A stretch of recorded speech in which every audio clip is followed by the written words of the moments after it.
আমরা যে সংস্কারের কথা বলছি, যে সংস্কার নিয়ে আমরা সময় ক্ষেপণ করছি, আমরা বারবার বলছি সবকিছু খোল নইকে পাল্টে ফেলতে হবে, তার কোনো প্রয়োজন নেই।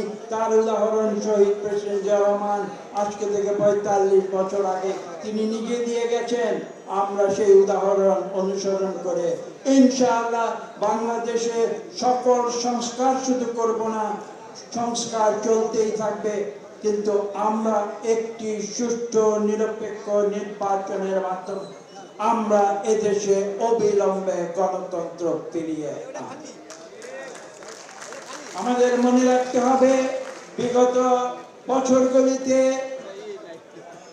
আমাদের প্রিয় নেতা জনাব তারেক রহমান আমাদের যে দিক নির্দেশনা দিয়েছেন, যার ফলশ্রুতিতে আমরা আন্দোলনের শেষ পর্যায়ে আমরা উপনীত হয়েছি এবং আমরা বাংলাদেশে একটি রাজনৈতিক বিস্ফোরণমুখ পরিস্থিতি আমরা সৃষ্টি করেছি, যেখানে ছাত্র জনতা এসে দেশলাইয়ের কাঠি দিয়ে আগুন জ্বালিয়ে দিয়েছিল।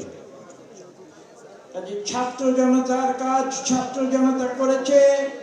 রাজনৈতিক দল হিসাবে দেশের বৃহত্তম রাজনৈতিক দল বিএনপি, তারা বাংলাদেশে গণতন্ত্রে ফিরে আনার ক্ষেত্র প্রস্তুত করে দিয়েছে, একথাকে অস্বীকার করতে। 1 লক্ষ মামলা খেয়েছে বিএনপির নেতা কর্মীরা, জনাব তারেক রহমান থেকে শুরু করে দেশনেত্রী বেগম খালেদা জিয়া থেকে শুরু করে আজকে এই কক্ষে যারা আছেন, আমার বিশ্বাস এমন কেউ এখানে উপস্থিত নাই যার বিরুদ্ধে একটু মিথ্যা মামলা দেওয়া হয়। আজকে আমরা এই সত্যকে পুনঃ প্রতিষ্ঠিত করব যে আমরা ক্ষমতার জন্য রাজনীতি করি নাই, আমরা বাংলাদেশের মানুষের গণতন্ত্র ফিরিয়ে আনার অধিকারের, তাদের সেই অধিকার ফিরিয়ে দেবার জন্য আমরা জীবন পণ করে রাজনীতি করেছি। এবং আজকে কথা বলার সময় নেই, আজকে জন্মদিনের আনন্দ উৎসব করার সময় নেই।